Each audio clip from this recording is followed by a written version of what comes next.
I think that we have normalized the divisive culture too much to the point where like we don't even people can get away with just blatant lying in politics now. Whereas like before we had norms around like you could spin things, but you still had to be like things needed to pass the sniff test.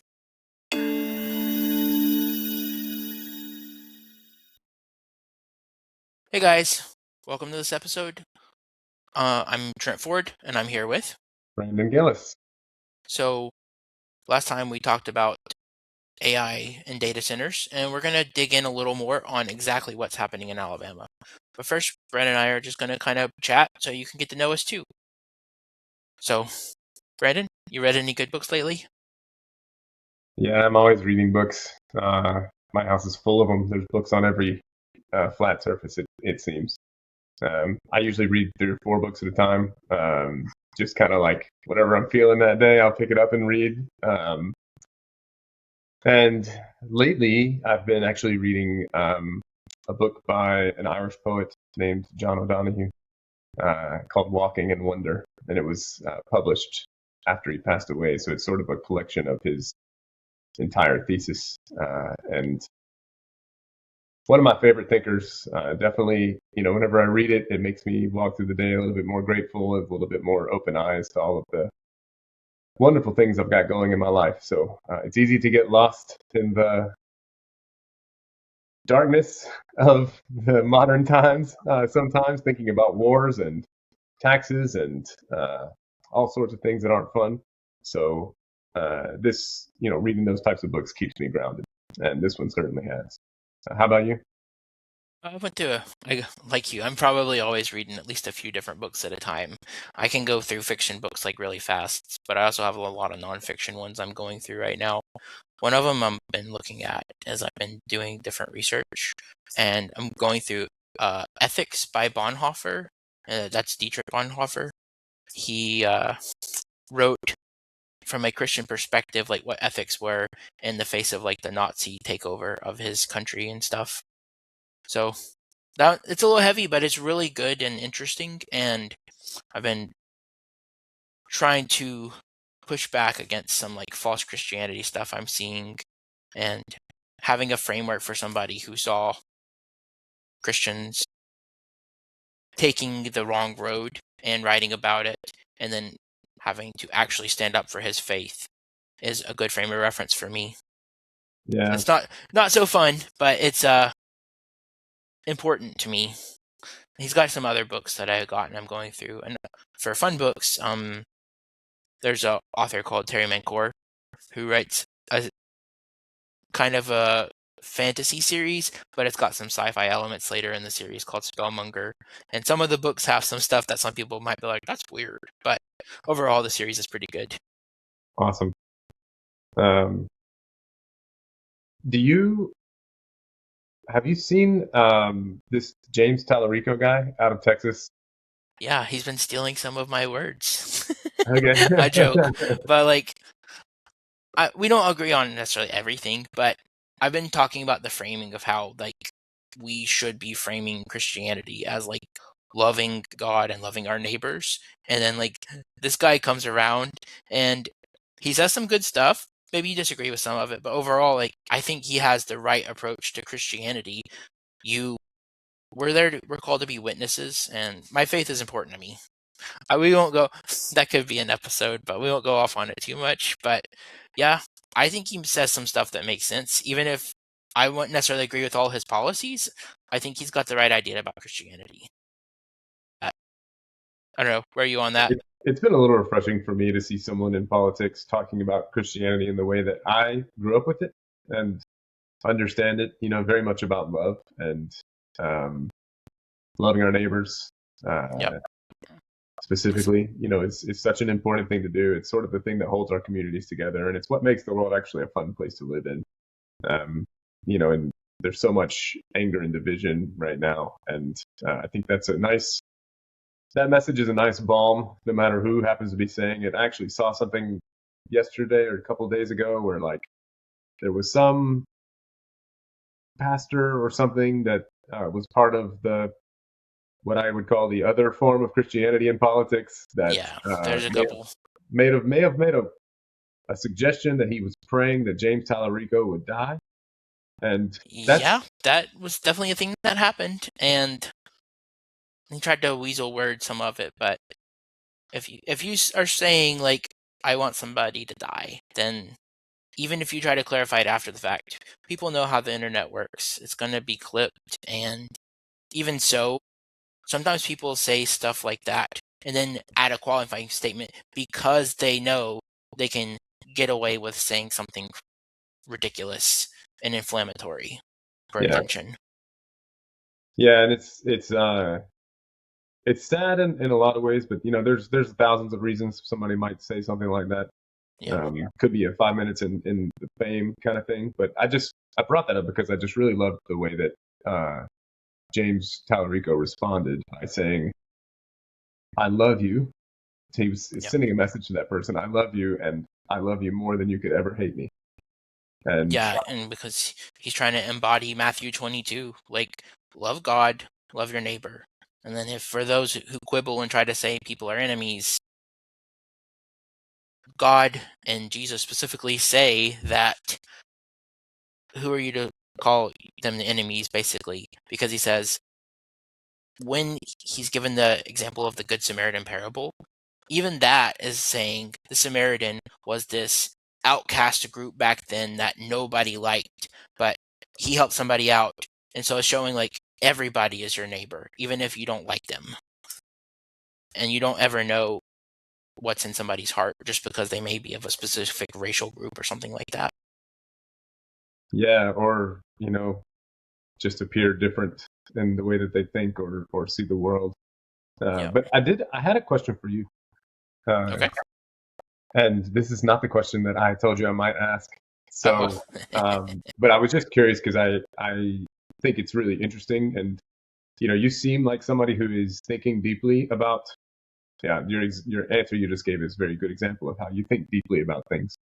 And you also seem to be paying attention to what's going on in this moment, specifically in your community. And apparently, it's motivated you to you know kind of put yourself out there and run for office and you know be visible. And that's a courageous thing to do. And I imagine it comes from some deeper motivation or deeper place in you. And so I just wanted to ask you the question officially on camera. Uh, why are you running for office? Well, I am someone who never really wanted to do public office. That wasn't my goal. But I saw what was happening, and I was always raised as someone who says, when there's a problem, you don't ignore it.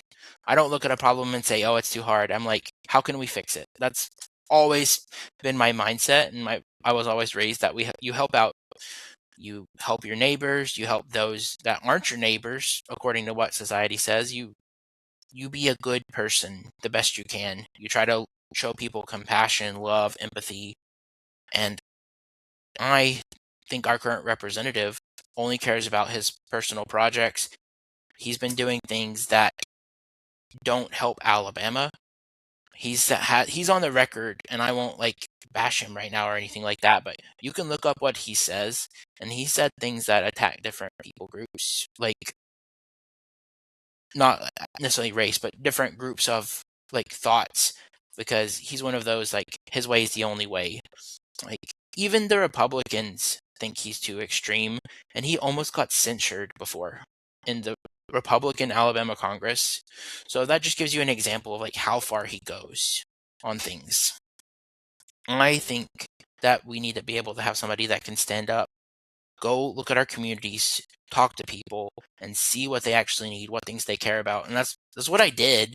I go around, people complain about power bills, so I'm like, well, one thing we can do to fix that is nuclear power, solar power, stuff like that. This district already has like a solar factory, so it's not like people are against solar power here. That's just the K Ivy thing where we can't do that. Um, People back during November when they cut SNAP benefits, we saw people telling us they don't have food. So I didn't do a campaign kickoff. What I did was I figured out a central location, and then we had somebody willing to donate food to people to help out as a stopgap while they didn't have SNAP benefits. Because we have really high food insecurity in this area. It's higher than the national average, and it's even a little above the Alabama average. So we did a food giveaway, food drive thing to help people out. My Christian faith just says that you don't stand by, like we talked about. Matthew 22 is what I live by. That's love God, love your neighbor. Yeah. So you're running for office because you love your neighbors, and you see that Yes. they Probably don't. wasn't very succinct. No, I think you said it so beautifully. So I'm just reflecting back to make sure I heard it correctly. But I think you said that you're running for office because your faith, number one. Yep. Number two, that you don't see adequate representation for yourself or your community at the state level. And I can only imagine what someone has to say to almost be censored in Alabama. It had to have been pretty bad. It was. The types of things that people say in Alabama. I think it was also more that it was just like all the time fighting his own party too. So Yeah. I've Well, talked about this with other people, and I won't go into the full campaign spiel, but the terms conservative and progressive can basically mean what people want them to mean, but to me, conservative is you want to preserve things that are worth keeping, stuff like our land, our rivers, our communities. Like, literally, we have the word conservation to mean protecting things. And I think that the current power structures are only worried about conserving their own power. I've made this point, I'll make it again, and I think it's something people need to realize if they don't already. yeah. Yeah, I mean, I've seen it, I've seen it when I look at the district maps in Alabama. And this is something that I had heard about, but I never fully understood until I actually was looking at the map of my area. So I'm talking about the Alabama House representation map. Yeah. And I live in the Muscle Shoals, Florence, Sheffield, Tuscumbia area. We call ourselves the Quad Cities. Um, there are technically 4 different municipalities here, but this is one community of people. My best friend lives in Sheffield. My other best friend lives in Muscle Shoals. My kids' friends live all over the community. People, when they come to do tourism, they see every different one of the 4 little places. There's history that ties us all together and a river that ties us together. I think of this as one community. I just imagined when I looked at the map that there would be like a district that embodied our community. Like what do people here want for representation? And while there are many different political ideas within this what we call the shoals, so this one community, you'll find people who have a lot of different political ideas, and you can have some great conversations in a fancy restaurant or on the riverbank, throwing a line. But when I looked at the map, it's actually broken up, like what they did, when they redistrict the last time, or what some people call gerrymandering, because that's basically It was so bad that the federal government was like, yeah, this is too much. Yeah, and I see it here. And when I looked at that map, it was like, oh, they like split us very intentionally and very carefully to make sure that we don't vote together, and that every bit of our representation is, a little bit of people who live in the cities, and then like a lot of people who don't. And it's like this idea, even seeing where they drew it, like up and down one street, or like they went straight down one of the main streets in our city in Florence here, and they split it in 2 different directions. And when I saw that, I was like, wow, if someone wanted to run for office here, you can't really talk to the whole community. You have to sort of like start asking people, well, which side of the road do you live on? Yeah. And that is really, really sad for all of us, and like, so yeah, I feel like, representation is challenging, especially when you've got to think about it, from a political perspective like that. So I admire that you're putting yourself out there and you're doing it for reasons of the heart and moral character. And, just knowing you the way that I do, I know that you are well informed and much more well informed than some of the representatives I have had conversations with. I'll tell you. There's a reason that felt like I had to. It was kind of a calling. I felt called to do it. It wasn't something I necessarily wanted to do. It was something that I felt like being called to do, and realized as I've done it, I have a lot of the skills needed. Now, campaigning is its own beast. Running for office is very different than being a good legislator. Like, I have all the skills to be able to be a great legislator, and I've been learning all the skills to run a good campaign. So, if you want to talk about the district boundaries, though, I actually go almost all the way to Florence, because my district is, I don't know the exact sizes of all of the House districts in Alabama, but my district is 833 square miles approximately, and it goes all along the Tennessee River at the top, goes all the way down into Bankhead, and then it goes from Decatur, with only touching the very sliver edge of Decatur in a poor area, without hitting the city limits as far as I can tell, and then it goes all the way towards Florence. So the city of Leeton, that's in my district, and they would probably have had more in common with like the Shoals area, because that's like Percy Sledge, the music, all that culture is from around there. But they're in my district. I want to be able to represent them too. So I go, and I've visited Leeton several times. I've talked to the mayor there. Anyway, if you look at the boundaries, it actually grabs either right around the airport close to where y'all are for my district boundary, and it goes up until it hits the river, but it doesn't cross the river, and it doesn't go into Florence. But I've had some mixed things. It's not quite all the way to Tuscumbia, but it's confusing enough for people that there's some Tuscumbia people that I'd be like, "Are you my district?" And I'm like, "Probably not." Yeah, I don't even know if people understand. Like, I'm pretty sure if I went and just asked like a random 1,000 people here in the Shoals area, No. do you think we're in the same district? They would probably say yes. They couldn't imagine that we would be split 3 or 4 or 5 different ways. Well, then that also gets into like which district, because every level has their own districts that don't. I overlap partial districts with different people at different levels, so that gets confusing for people too, to know who their representative actually is sometimes. Yeah. I know we came here to talk about data centers, and the concerns about that.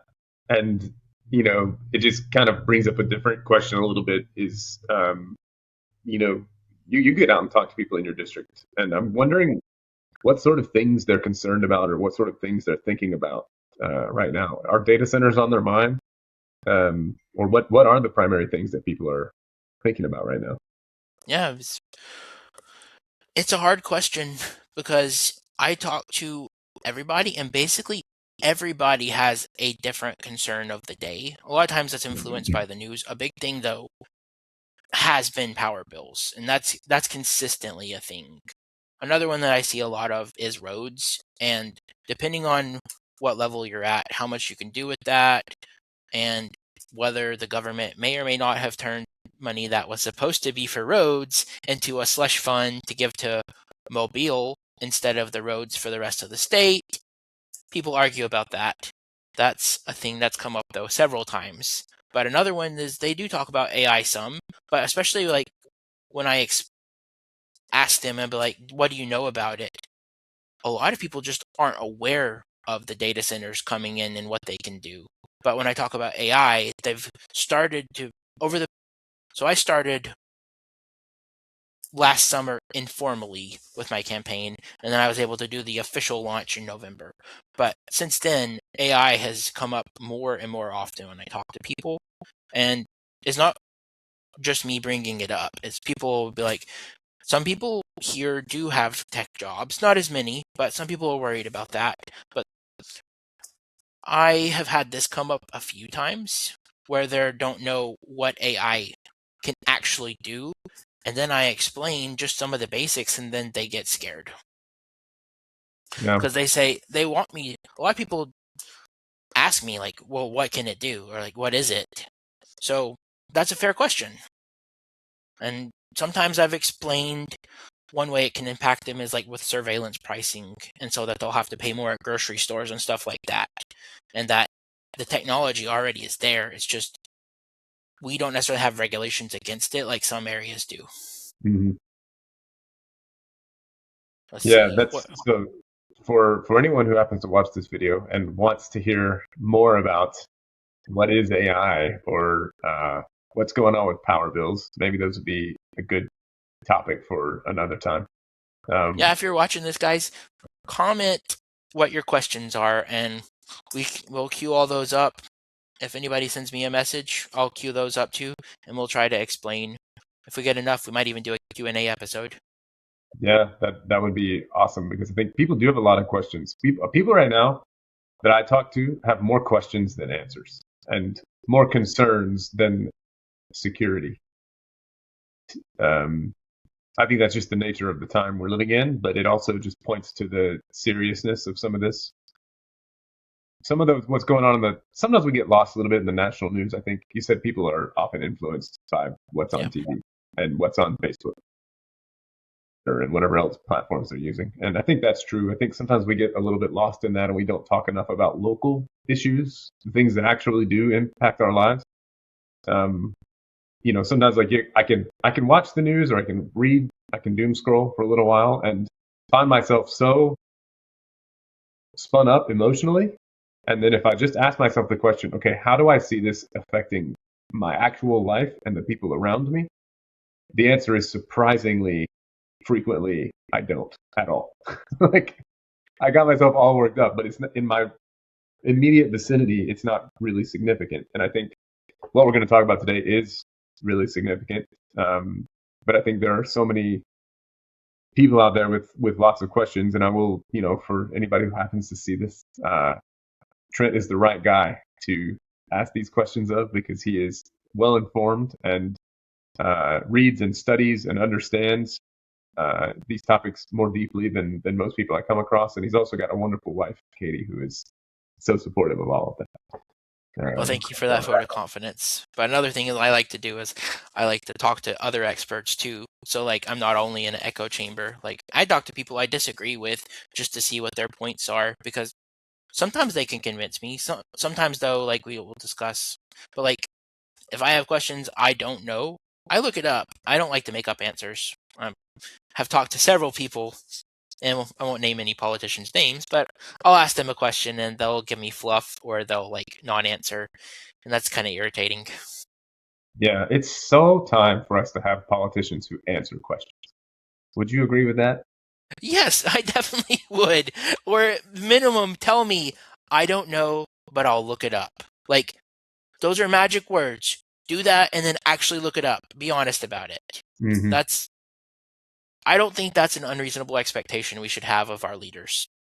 I don't think so either. And I think when we write our leaders, which I write politicians constantly. And, I over the last few years, it's actually gotten worse where I never get a real answer. It feels like I just get like a fluff piece as a response that is clearly templated and it's something they send to everybody. And it goes into like all kinds of things that don't have a lot to do with what I asked. And it doesn't resolve the question that I asked, but it leaves a whole bunch of words in place that sound like they're kind of talking about it. And like, I've had that too. it Yeah. is time for that to change. Like, politicians should be straightforward people that are saying exactly what you just said, which is, if I don't know, then I'll tell you I'm not sure. I'll look into it. These people even oftentimes have staff members who can look into things. They don't have to research it themselves. Yeah, And everybody so, at the state or federal level, I believe, like not a state house, but like state government, like governor, all that, they have staff under them. Like people in the Alabama state house and state senate don't get their own staff, but the people that go for Alabama to federal level or that run for like statewide positions, they have staff under them. And there's a few roles that Alabama doesn't want people to like really care about, like state auditor, where they've tried to strip the rules of that back because it's almost like they're trying to get away with stuff that the auditor used to try to find. So But I hope not. I would hope not. Who knows? I'm not gonna just asking Another questions, right? episode. That's the joke. Just asking questions. But yeah, Exactly. they've been nerfing the state auditor's role over the past several years. Yeah. I hope you have a chance to represent Alabama in some way. You know, whether it's this election or some other one, I hope that one day the people in your district can go and ask a question to someone who will answer it straight, and take the time to understand it more deeply. And maybe even if your opinions don't align, I mean, with everybody you meet or everybody in the district, we're not always going to agree on everything. At least providing your rationale and how you're thinking about it and where it's coming from. Whether it's an explanation that's like, well, in this issue, my faith would tell me to do this, or hey, I've looked at the numbers and it just doesn't make sense for us to make that investment, or whatever. It's I hope that for all of us in Alabama, but especially the people in your district, that they have somebody like that in office, because they deserve it. Yeah. Well, thanks for that vote of confidence on that. And I tell people straight out that we're probably not going to agree on everything, but I think that we can agree on the important things, and that I will explain why I believe or think a certain way if you care. Yeah, I think that's all people want from their politicians. I really think that's what people want from their politicians. No more division. Quit splitting us up. And there's so much media and stuff in the world that just seems to make us want to be angry at each other all the time. And I don't think politicians should throw fire on that. I think they should be the tempering voice that says, "Hey, we're all Alabamians. We're all Americans here." And we used to strive for those ideals, but I think we still do inside of ourselves. And yeah, I think people want that, and they want somebody to just be straight with them. And I think this might be a little bit of a hot take, but I'll say it anyway, that I think that we have normalized the divisive culture too much, to the point where like we don't even people can get away with just blatant lying in politics now. Whereas like before we had norms around like you could spin things, but you still had to be like things needed to pass the sniff test. And it's a freedom of speech thing, but I've seen other places that have freedom of speech, but that treat like politicians talking as almost as if it was in a court, like what you would expect your politicians to tell the truth. So if they lie about stuff, then they can be held liable for lies. And I think that would be a reasonable approach to take. Is like if you're blatantly lying, that there should be consequences. yep, yeah. And I think what you're talking about is accountability from the people. Right. That's what it really comes down to, is us as individuals holding people accountable for saying things that aren't true, or holding companies accountable who will put information in front of our faces that is untrue, that causes us to believe something that's totally not true. And Uh, that's definitely what's happening in a lot of areas. And like it's a lot of people, some people say fake news, but misinformation has become a huge issue. To bring it back into AI a little bit, AI lets people write misinformation faster than they've ever been able to, because all you have to do is say, I want you to back up this thing, and the AI has no sense of objective reality. So whatever you prompt it, it will do. People say, well, there's safeguards. I've tested out stuff. You can get around probably any safeguard that they put into the AI if you try hard enough. Just for an experiment, a parody song is legally allowed in things, but a lot of the AI models will say like you can't generate stuff based on copyrighted content, but it knows it even if they pretend it doesn't. So I had it generate a parody of a Dolly Parton song. Well, it tried to fight me on that, but then I was able to argue with it that no, I'm legally allowed to do this. It should be fine. And so whatever guardrails they had in place to pretend it didn't have access to that copyrighted content, I argued with it, and it's like, you're right. And so it wrote a parody to a Dolly Parton song. yeah. Well, I think it's time to normalize being honest again. and being transparent again. I think we all want it, and I don't care, which side of the aisle you view yourself on. Like, we all want honest people who will do the right thing. It's like simple and straightforward, and I think we've definitely let the reins go a little bit too much, and it's time to bring it back. And I'll Um, put this out there. If you are a politician out there that is not scared to be on with me or another independent like friend and that will challenge you, feel free to send us a message and we'll figure out what we can talk about. I've had a few people that I've approached, and some of them experts in areas usually work for companies. So I got a few guests that have to get approval to be able to come on. But if you are interested, come on. Don't think we'll softball you though. yeah, that's an invitation. Um, Let's see. I would love to, I love hearing from anybody who has any perspective on um, issues, and I especially love hearing from people who have different perspectives than me. It's really interesting when you take the time and you don't just allow yourself to be caught up too much in the emotions of how you feel about something, but you actually take the time to like speak with someone who disagrees with you and listen closely. The way that we grow internally, and it's not to say that we'll like wrap up a conversation with a totally different perspective, but healthy, honest conversation is what democracy is really about.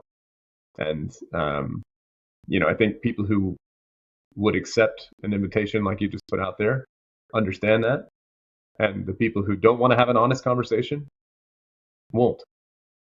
And that tells you all you need to know. And sometimes it's not about trying to convince the other person you're right.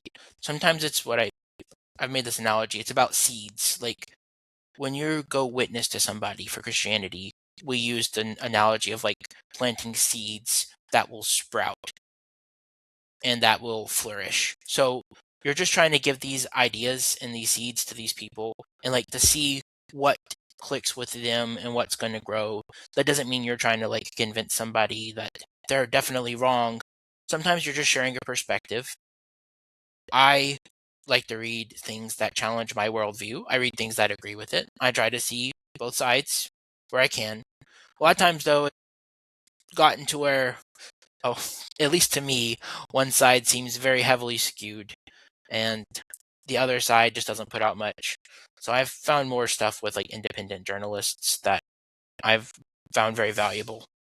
Yeah, that's a wonderful analogy you gave there. I think my my approach sometimes is not even, it's about planting seeds in myself a little bit, or maybe like the better analogy is like, I like when people disagree with me and we can have a real conversation, because there was this analogy that was used in church a lot growing up, and it was like the sand that grinds off and polishes to make things very fine, like a diamond.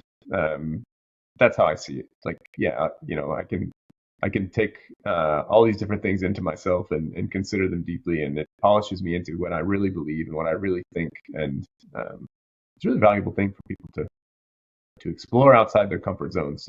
Unfortunately, I think a lot of times we don't, because it's scary. Like, there's like this. We want to hold on to what we think we understand, because we need to understand something, or else like this is all too much for us to take in. And I just want to let people know, if anybody hears this, that's not actually true. Like, the world is not going to fall apart if it's not exactly as we always saw it, or if things aren't exactly what we always thought they were, or if we change our minds. We can change our minds anytime we want. Um, and it's nothing's going to end. That's just, in some ways, that is the American experiment. Like, can we come together as different people from different backgrounds and with different perspectives, and polish ourselves into something that is, the beacon shining on the hill for the world. Yeah, let's go back to a more robust democracy where we're arguing about ideas and policies and not about culture war things that oftentimes are being manufactured and then spread through these like different sub ecosystems and then trying to push out to mainstream things. I would love that we could argue more about, like policies, discussions, what's going to help people, and not just what's going to piss people off. Yeah. Yeah, that's a good segue if we do want to talk about this data center project, because I think Yeah, that is we'll move fundamentally on. that I'll is pull up the agenda. It's been a good chat though. yeah, I think that's fundamentally what this is about. It's like uh there's this project going on, and I'll just sort of set the table here. Because we did talk about data centers last time, and there's one of these projects specifically in Bessemer that is being discussed right now.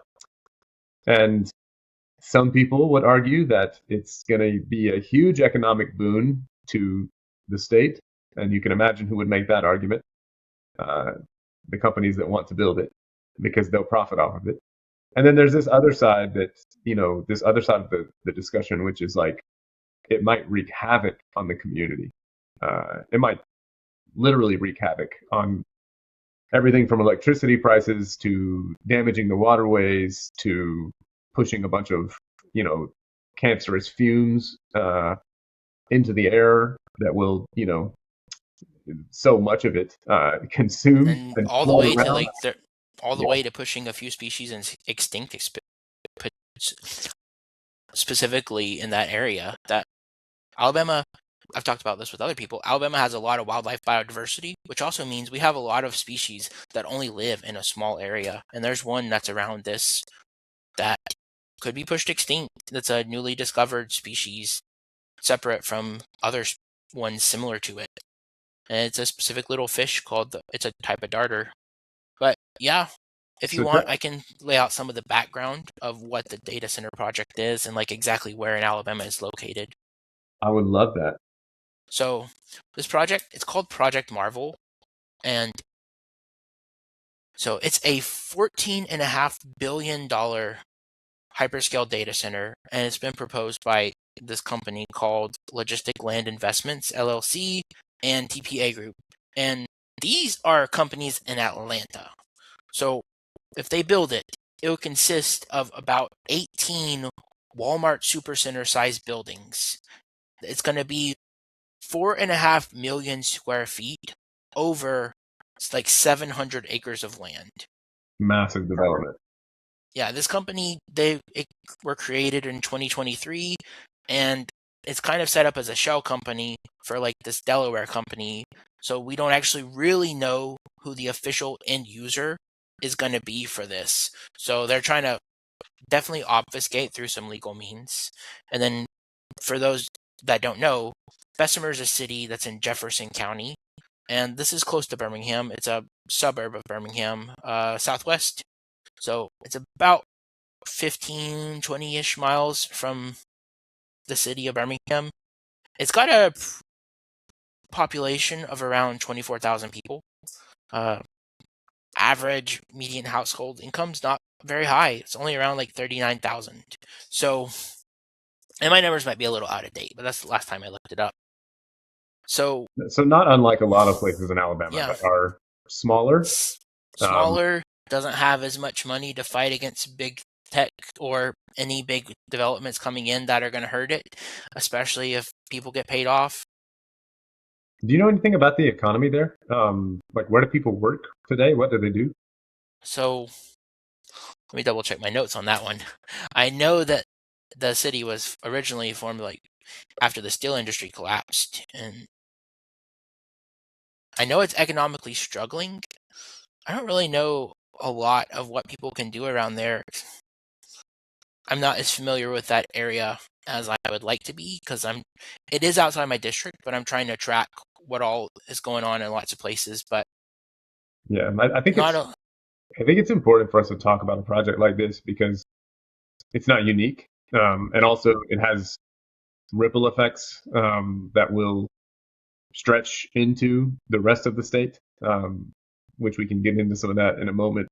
But I'm just imagining from the median income that you mentioned that, it's very typical of a lot of places in Alabama where people probably yeah. work at the restaurants and the grocery stores, and maybe there's a couple of, office buildings there. Maybe there are a few lawyers and doctors. I don't know, but not an overly abundant place, I would No, imagine. and like Yeah. this is a historically black area.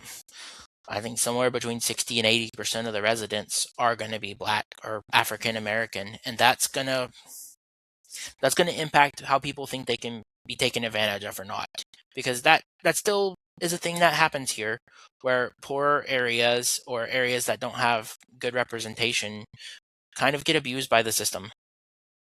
So small place, small population, smallish population, bigger than some of the red light towns that I have Yeah, near me, but bigger still than the small. cities in my area, but still pretty small, and it's decently spread out. So it's not like Birmingham or Atlanta or Huntsville or anything like that. Yeah. So this company from Georgia that Hmm. is 2 or 3 years Potentially a old, shell company for somewhere in Delaware. 2 or 3 years old, Yeah. wants to build a 700-acre multiple facility data center in this small place. And what would they do? What are they going to do with that, with those buildings? Like, do you know? Well, it's supposed to be a data center, but they won't actually disclose like which company it's going to be a data center for. They claim that at least last time I checked, they claimed it wasn't decided, but a lot of these things are built with somebody in mind. So it's going to have these massive data farms inside. They're going to have to generate and they're going to have to use so much power. And I guess we could dig into that, but that the amount of power is a huge increase from what the area does for its current residences. And it's not going to provide as many jobs as it claims. And so it's not like it's going to be a huge benefit to the people in the area. And What so, do they claim? Like, what are the reasons that they, what are the reasons that they sell? I'm sure they're out there talking to politicians, and how are they selling this data center to the people? And when do they say that this is a good thing? so one of the pitches that they're saying is that it'll employ 330 people permanently, and that the average salary will be above 100,000, and that it'll make 1,000 construction jobs while it's being built. But if we look at how the data center in Huntsville actually happened, they predicted like so many workers, and they're not being able to meet, I think, even half of what they claimed they would have.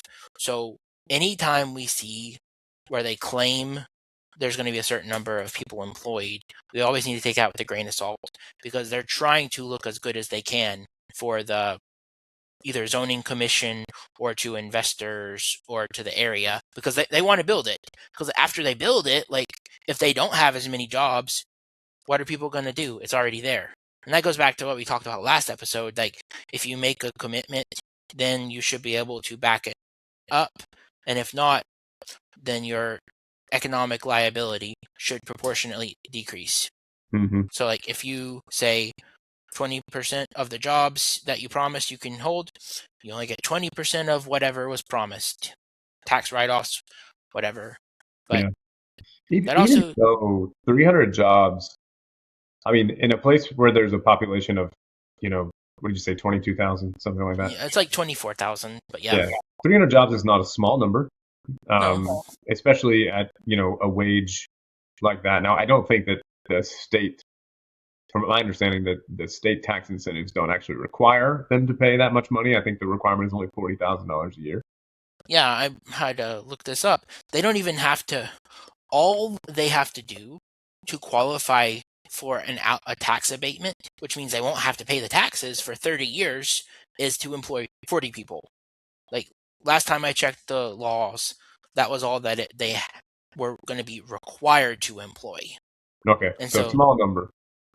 Um, and so they're going to get potential tax incentives. Um, yeah, they how does could. that work? So in Alabama, there's this older law on the books where data centers coming in have a tax abatement for 30 years if they spend enough money to build it. And this one's, they're going to spend like $14.5 billion. If you spend over $500 million building a data center in Alabama, you get a tax abatement for 30 years. Well, these places promise tax revenue, but tax abatement means you don't have to pay the taxes. So I don't know what people think they're going to get out of that. And 30 years is a long time for something like that. This law is supposed to expire in 2028. So this would be something that I'd really look at, making sure it does get sunset. That if we do something like that again, we would really need to accommodate for where economics are right now and not where they were. I think it was passed in like the 90s or something like that. So numbers change. We need to be able to adjust that. And my election, if I get elected, I'll be in power in 2027 through the next 4 years. So this would be coming up during my term. Yeah. What would you do differently? So naively, I would like to say that we'd figure out what the real numbers should be and whether tax abatements actually matter, because people are coming to Alabama anyway to build these, because we have some of our big tracts of land are cheaper than other places, and people want to come here because they feel like we don't regulate them enough, because they want to take advantage and they want to abuse all of our natural water sources. So people are probably still going to come here even if we aren't giving them like tax incentives. I would really have to look at how much benefit does a data center actually provide. Like, is it actually helping these areas? If we look at their zoning in Alabama, this specific project, they are trying to claim it's what's known as light industrial, whereas data centers everywhere else either get their own special classifications because they use so much power or water, or at minimum get labeled as heavy industrial because they are a high resource usage, we'll say consumer, because this will use like 90 times the amount of energy that the Bessemer residents is. Like all the people in Bessemer, they're not necessarily the businesses, but all the residentials, it'll use 90 times the amount of power of all the residential houses in Bessemer. So that's a huge power increase. That is a And huge power increase. What would that mean for, I mean, the people that live there? Like, I wonder if do they have that much electricity? And if they, if supply and demand is a thing, does that mean that there's going to be much more demand for power? And does that mean that power prices and as a result, utility bills are going to go up? so if we track what has been done in the past and not with what should be done, then people are going to see their power bills go up even if they're using the same amount of power, because now the power company in this area is Alabama Power. They're probably going to struggle to keep up with that much demand, and they're going to be bringing more like unsustainable and harder to scale things back up, like more coal or more gas power. Like that's going to be a thing that happens. So Yeah, and I was I reading really some of don't the know. I was reading some of the notes that you sent over, and Yeah. it looks like there would be need to upgrade quite a bit of power infrastructure, and to maintain, the power lines and things that go to the data center. And so I imagine those are costs that the utility company will look to pass off, potentially to maybe the residents of Bessemer, or maybe even the residents of the whole state, because we only have one utility in Alabama. So, yeah. Yeah, we have a few utility companies in Alabama, but they all kind of operate as like their own little pseudo monopolies in a lot of areas. And Alabama Power is one of the biggest ones, and I think it probably is the biggest one for the amount of control it has. So that's going to be 10% of Alabama Power's statewide generation. So just from this one hyperscale data center, and maybe my numbers are a little bit off, but that's about what it would amount to. It's going to be a 10% increase. So Alabama Power is going to have to scale up their power as if the state grew by a tenth. Yeah. And can they just turn on more power, or do they need to build new power plants, or how would that work? From my understanding, a lot of their stuff are usually operating close to capacity because you don't build a lot of extra stuff if you don't need it. So that's why I think we need to be focusing on more power production in Alabama. That's from easier to scale things like solar is non-destructive. You can set out solar farms in areas and then you can move them a few years later and the land's fine. It doesn't have as much impact as a lot of other industries. You can scale up nuclear and you can generate a lot of nuclear power. Coal, you have to dig, you have to mine more, you have to be able, it's a whole logistic and infrastructure chain that makes it even outside of the harmful effects of the burning the coal and the effects of the people that are mining it. You're going to have to strip mine even bigger areas of land to get the coal. It's not very sustainable and it's not going to scale well, even if you don't care about environmental impacts. And another was like trying to burn gas is one way that we generate power. If you look at what's going on over in the Middle East right now, all kinds of gas and oil is being affected. So that doesn't seem like that's going to be a cheap option to rely on. People think America is energy independent, and we've got to where we can go close to our export and import. However, we can't actually process most of the oil that we drill or dig up here because it's like a little bit different kind of oil. So our processing plants generally take like the Middle East oil and pull that in. And then we sell the oil we make to other places that can process our oil. So that's a little bit of a complication that people don't always understand. So it's not just that we can build more oil plants either, even if you don't care about like conserving things. That's going to scale up in a way that's not feasible. And So that's going to have a potentially, lot of economic dependencies.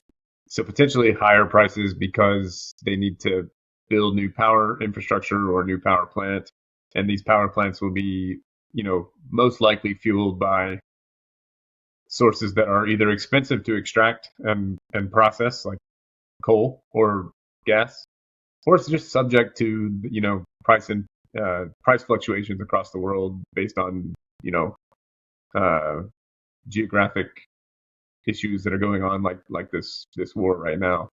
And so that sounds to me like higher power bills. Yeah. And considering that it's 10% of all that one data center would consume 10% of the entire capacity of the state. Oh, That it would seems require a 10% increase in the state's capacity wow. for So Alabama power. Yeah. it sounds like higher utility bills to me. Yeah. That's Sounds like it. something I guess people should be concerned about. But you mentioned other things. You mentioned water, and I think you Yeah. mentioned So, air pollution or something. yeah. So, water in that area, when I looked it up, that water facility can handle about 6 million gallons of water per day. And Based off of, so the Bessemer what does that area. mean? What does it mean, handle water? So, we only have water we can't just make out of nothing. It comes into, like, we're basically dependent on rain. If it doesn't rain, our water levels are going to go down over time. So we collect rain or we recycle the water like sewer systems. You take it in, you flush, it comes back in, that gets reprocessed, and that goes back into the available water pool. And so we have all this water, and there's only so much capacity per day that things can handle. Either limited stockpile or just the logistics to get it pumped from one place to another. So the logistics on that is this area can handle about 6 million gallons per day. This data center Project Marvel, won't give a definitive number of amount of gallons, but it estimates that it could take, based off of how they filed things. Sorry, I'll rephrase this more succinctly. The developer has to file different papers, and in this, they estimated that they would need about 2 million gallons of water per day, and that the local utility company said that it can't meet that without major infrastructure upgrades. So more cost for the utility companies, which sounds like even higher, probably water bills at this point. well, in that point, it's not even just the money for the water. It's like the available water just might not be there. So when that data center is using that much water, like people may not even be able to get drinking water or shower water or anything like that. So what do you do if that happens? This is a problem that has happened in other countries where data centers came in and overburdened the local water system. There's one where they were experiencing a drought and they were close to the ocean, so they literally just had to pump like salt water into the pipes so people had something to use. They just had to tell people you can't drink this and it's not the best to clean with, but the pipes were empty. Mm-hmm. So It that's sounds. wild to me. What about pollution? You mentioned pollution, air pollution. Yeah, so all data centers have to have some kind of power backup for if power goes out because it's a lot of power. So in this instance, instead of more sustainable backups like huge battery banks or anything like that, the technology for that just probably isn't quite there yet because batteries still need to be improved. So what they're doing is they're going to have diesel generators, and it's not just like a few, and we don't know for sure how many, but the estimates are somewhere between 300 and 500 diesel generators, and these are going to be like big ones. And every month, even if they don't have to use them as backup, they'll be tested. They'll have to run every diesel generator for 3 hours every month. So either that's going to be a huge influx of diesel exhaust in the environment all at once, or there's always going to probably more likely there's always going to be some diesel exhaust coming as they like test different batches every day. That's generally what people do in situations like this. And so the areas around are worried about that because diesel exhaust is classified as carcinogenic. That just means diesel exhaust can contribute to giving you cancer. And the people are rightly worried about that because that's not an insignificant amount.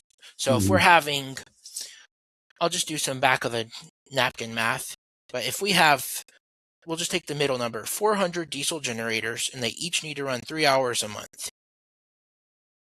Then we're looking at 1,200 hours of a diesel generator being on during the course of a month.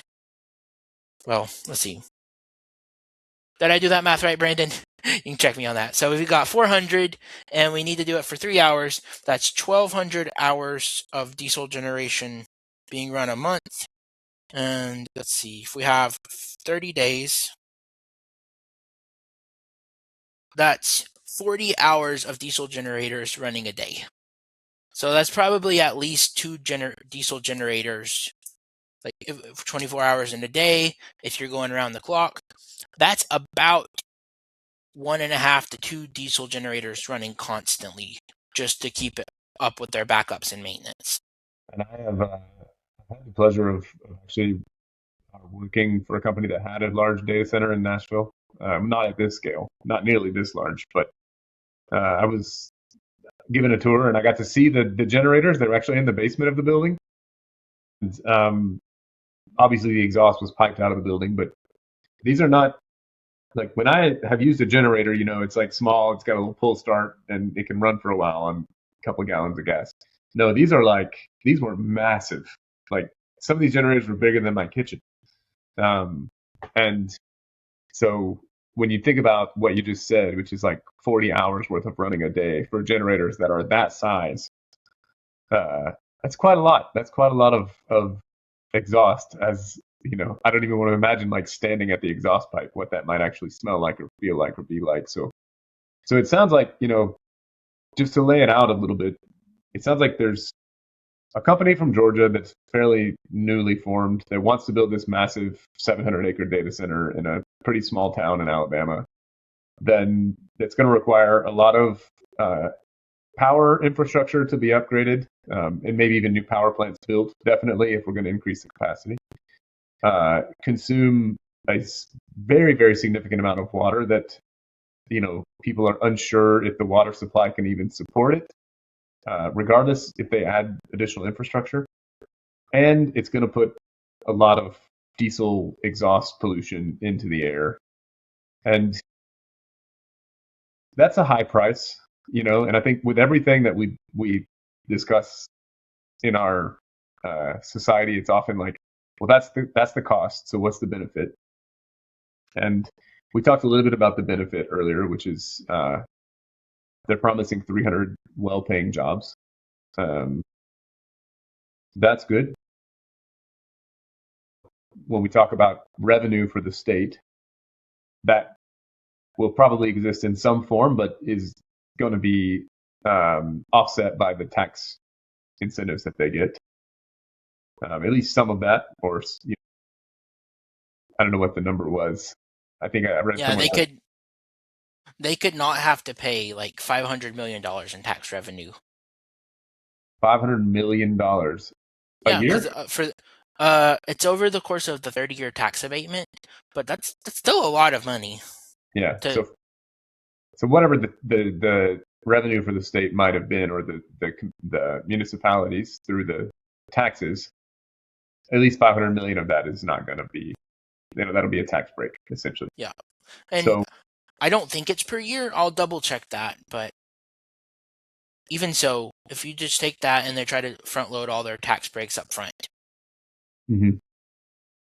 So it sounds like, I don't necessarily know where the other economic benefits might come from for something like this, but it just, on its surface, it sounds kind of like a raw deal for the people of Bessemer. Do you know how they're feeling about it? Well, basically all the residents are against it because when they had the community like meeting to talk about this, I don't believe anybody from the community came out in support of it. And the city council still ignored what the people were telling them because they had signed all these, like we talked about this last time, but they had signed NDAs with these companies so that they didn't have to tell their constituents people. So the Bessemer City Council people signed NDAs with the developers before voting, and after the zoning was approved, the company behind this project still hasn't been revealed. This project's been called unacceptable because it's going to, by like different people in the community, and it's going to be fossil fuel dependent in an area that's already overburdened. It's going to have a huge power and water pull, and the county commission president of Jefferson voted against this. Even state representatives in the area are against it. So I may be pulling the wrong name, so bear with me on this, but I think it's Lee Hulsey is the state representative for District 15, which affects this area. She's a Republican, but I think even she was like not in favor of this project because it's not going to really help her people out. There was supposed to have been an environmental study done, but due to the NDAs and stuff, nobody except maybe the city council people or the zoning commission, whatever you want to call it, saw this. Mm-hmm. So the city council voted to rezone this property to allow this data center to be built against all of the community and multiple other elected officials and organizations coming out against it. So I'm curious when the next action on this might be. Like, what is the next step for this project, and what could people watch to see how it turns out?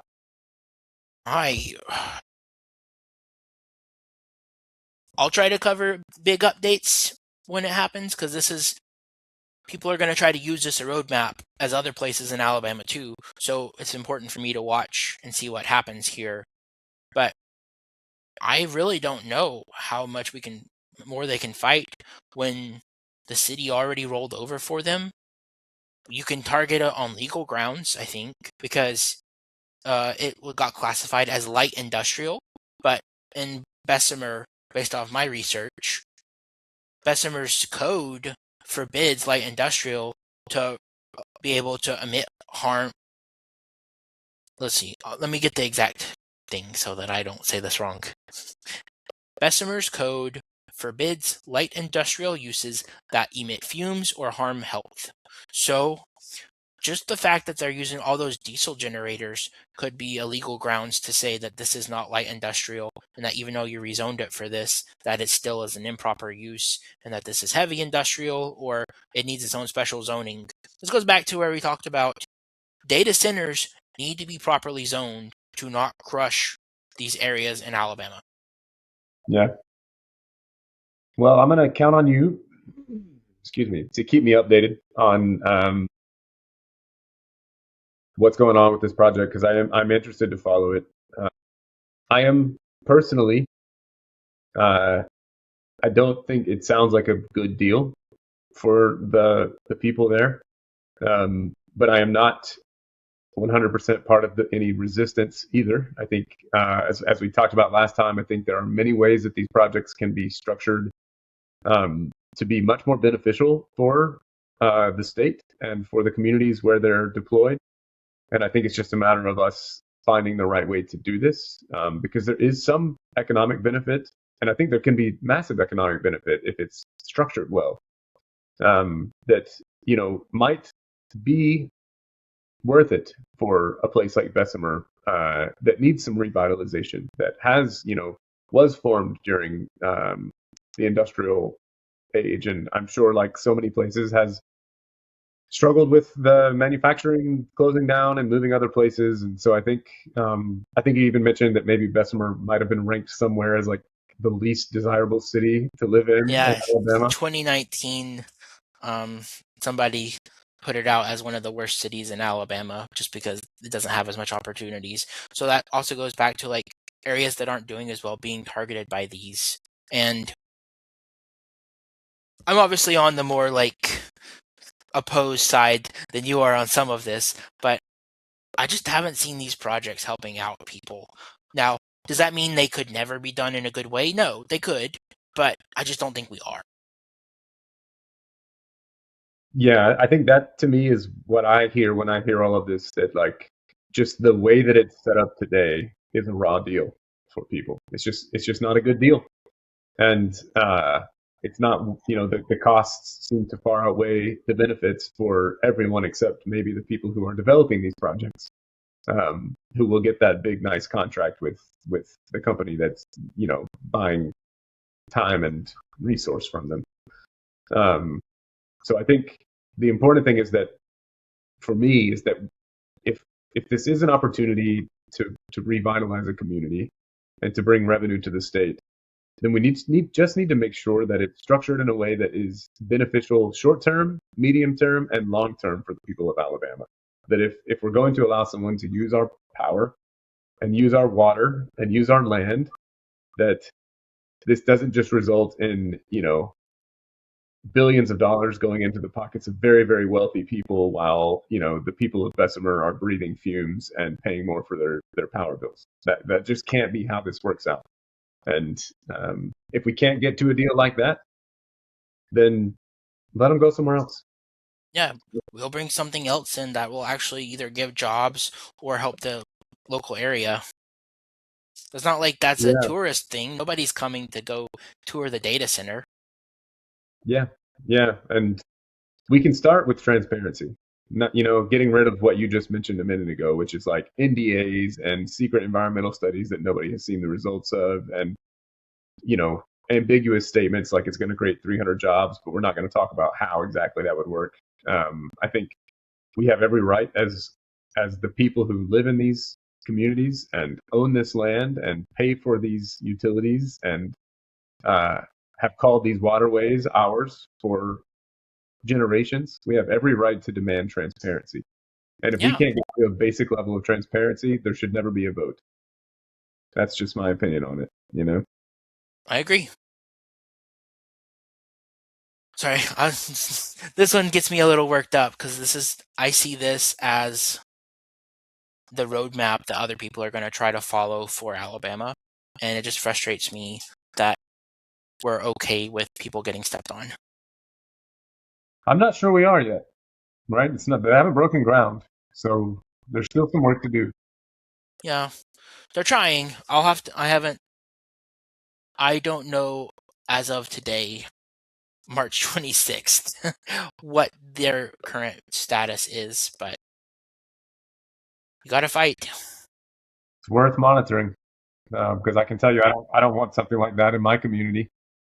At least not structured that way. Uh, No, I don't want the people of Alabama subsidizing these massive AI corporations. Like that's just not the way it should work. and like I said before, we don't even know which company is really behind this push for this giant data center. Like, it's probably one of these AI companies because they're trying to scale up their data centers fast enough to keep up with the demand they're trying to manufacture. And Mm-hmm. AI can have good uses, but it can also have terrible uses. And I just don't think we're in a position to handle it effectively. I don't think we're ready for it the way that it's happening. And we need to figure out how we can do all of this without hurting people. Like, I don't think that's an unreasonable thing. I think we should be able to put either regulations or guidelines in place for how the AI can interact with people, how people can use it in effective ways without it causing a lot of problems. And maybe slowing the scale and slowing the growth down is one thing that we do because these data centers are happening. There's limited level of response that local people can have. So we need people in the state that are willing to fight for what's going to help Alabamians. Could not agree more with you. And I think for anybody who's watching this and wants to know some of our specific ideas around how we could do that better, you'll have to watch the other video. Yeah, watch The the one first that came before episode this. and then ask us questions. Yeah, or if anybody has experience or is connected to this project or anyone around it, Trent and I would love to meet with them and have a conversation and with the genuine open spirit that we mentioned at the beginning of this. But Trent, I am very grateful for you tracking these types of things and going deep and understanding more and asking the right questions like, is this going to become a template? And if it is, then how do we do this correctly? Or stop it from happening if it's going to be really harmful to the people in the state. I think that speaks so much to who you are and how you think and what would make you a great representative. So thanks for doing that and bringing me in to the loop here. It is, as I mentioned, something I care about and will be tracking closely. Yeah. Thanks for chatting with it, Brandon.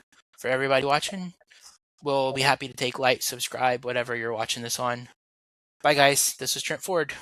See ya, Brandon Gillis.